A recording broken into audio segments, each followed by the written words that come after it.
MAOD 13 Block 4 MCQ Question and Answer Part 1 number 1 लहरों के राजहंस हिंदी नाटकर नाट्यकार किए मोहन राकेश 2 तोट निरंजन ओडिया नाटकर नाट्यकार के विजय मिश्र 3 कौन सी लेखक गोटापुणी मौलिक बोली दाबी करी न पारती यह किए कहते टी.एस. इलियट 4 अनुकरण कला केउं साहित्यर प्रथम और प्रधान वैशिष्ट्य तुलनात्मक साहित्य 5 कौन लेखक अनुराग संजात प्रतिक्रियाशील प्रकृति भितर संगठित होते अनुकरण कला 6 किए काव्य रचना को मालीर नाना प्रकार साउंटा फूल माल्य निर्माण तरीका भाव विवेचना कर भामह 7 गोटे कविर महत्तम रसाभिव्यक्ति अन्य कवि काव्य संवाद सूत्र में मिलवा सहज बोली किए अभिमत देते आनंदवर्धन 8 कहा मतरे कविंकर काव्यानुभूतिर मानसिक संगठन भूमि रे पुरातन कविंकर बीज सत्ताटी कदापि दुष्प्राप्य नहे बामन 9 कहा मतरे प्रतिबिंबित पुरातन कविंकर जीवन सत्ता कदापि दुष्प्राप्य नहे आनंदवर्धन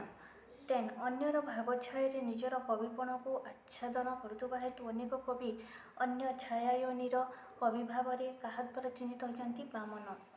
11 कहा मतरे व्यास वाल्मीकि परी अनभावित पूर्ण रस निर्माणकारी अयोनी सम्बुदा कवि जगत कम राजशेखर 12 क्यों शताब्दी बेलू भारतीय काव्यचर्चा तुल्य देहीतुल्य काव्य संपादन और सदृश्यात्मक तुलनाबोधर साहित्य मीमांसा संबंध में अनुकूल मानसिकता पोषण कराई नवम और दशम 13 किए नियति को अन्य सुमन सुरसर एकत्व साधन करी बारीथिबा मित्र कवित्व शक्ति भाव में अर्थ करिसेंति अभिमन्यु 14 नास्त्य चौर बणी गजन न्यस्ति चौर कविजन यही प्रत्युक्ति कहा नाम व्यवहृत राजशेखर 15 क्यों पाश्चात्य भाववादी विद्वान अन्यर भावना को श्रीकरण करने द्वारा मौलिकता श्री संपन्न होता है अभिमत देते भोल्तेयार 16 सर्वप्रथम क्यों शताब्दी रोमांटिक स्वच्छंदवादी काव्य आंदोलन में अन्य कविर स्वर शैली और रचना को आहरण करने और यहाँ पुनर्निर्माण करने को अनुकरण कला भाव में मान्यता देती कविकर्मर अन्यतम रचनाश्री रूपे नामांतरित कराई अष्टादश बेन जॉनसन कविस्व भाव में क्यों चारोटी निर्माण धर्म रही प्रतिभा बहुशास्त्रदर्शिता अभ्यास श्रीकरण 18 प्रतिभा और बहुशास्त्र दर्शिता अभ्यास और श्रीकरण मध्य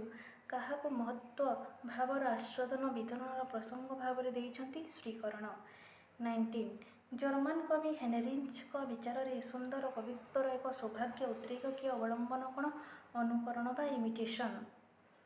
20 किए वेल्थ लिटारातु वर्ल्ड लिटरेचर और फ्लेचर तुलनात्मक करी समग्र विश्व साहित्य धारार साहित्य प्रसंग उत्थापन स्वीकार करिसेंति भागवत समीकरण को जर्मन महाकवि गेटे क्यों फरासी समालोचक प्रत्येक महान कृति समयोत्तर और स्थानांतर चेतनार दृष्टि चिंताशील निर्मित बोली अभिमत प्रदान करिसेंति एम.एफ. गायाड़ कहा मतरे तुलनात्मक साहित्य विश्व साहित्य इतिहास ऐक्यबद्धर महिमा घोषणा करे एम.एफ. गायाड़ 23 तुल्यदेही ग्रंथर रचयिता के संतोष त्रिपाठी 24 विजय मिश्र केबे जन्मग्रहण करते 1936 मसीहा जुलाई 15 तारीख 25 जनवरी 1960 अचानक अकस्मात 2015 नाटकर नाट्यकार के विजय मिश्र 26 एकाकी 1962 अशांत ग्रह 1964 अशांत तिमिर तीर्थे 1965 यही नाटक गुड़िकर रचयिता के विजय मिश्र 27 प्रतीक्षा 1967 आर्तनाद 1967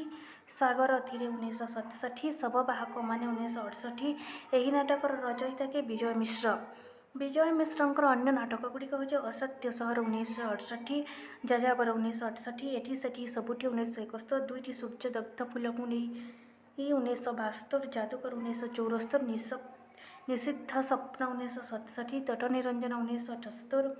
साक्षी इतिहास 1980, जड़े राजा थे 1980, बादशाह 1981, परशुराम 1981, कथाटिए कौन 1982, भोक धर्मपतार बंदी आह्वान तापर यमुनार कौन है पाहाच अज्ञातवास चोर पुलिस खेल पाणुनायकर जुमानबंदी भंगा आईना बानप्रस्थ फेरिबा समय जनता पंच सायक हंस बलाका पाषाणर प्रतीक्षा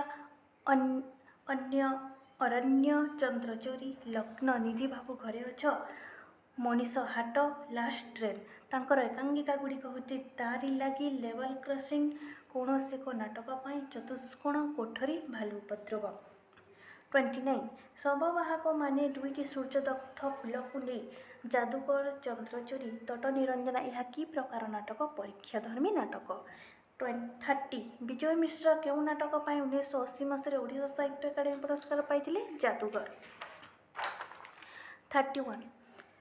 समग्र नाट्यकृति निमंते केते मसीह विजय मिश्र संगीत नाटक अकादेमी पुरस्कार प्राप्त होती 1988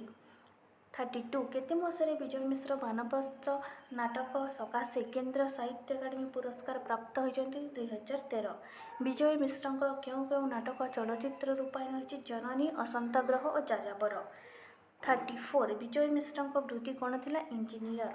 35 कन्नर अतीत को वर्तमान तो दृष्टि देखुवा नाटक जननी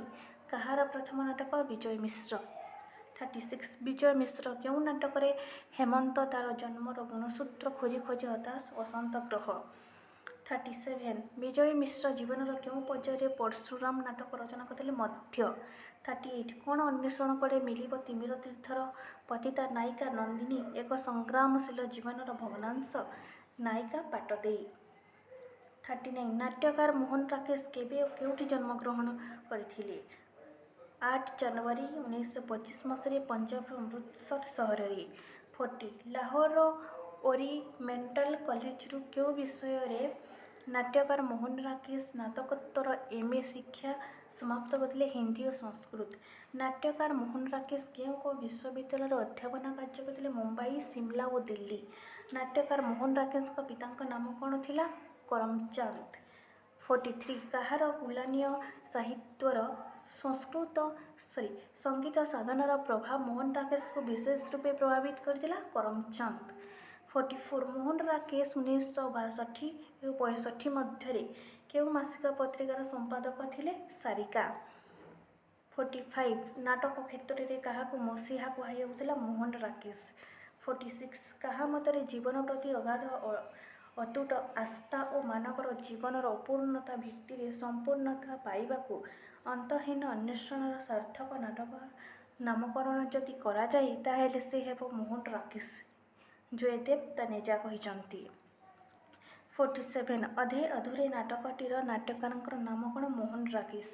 48 कहा कहवा अनुसार एक नुआ नाट्यकार आमर शंकाकूल संदेहात्मक स्थिति को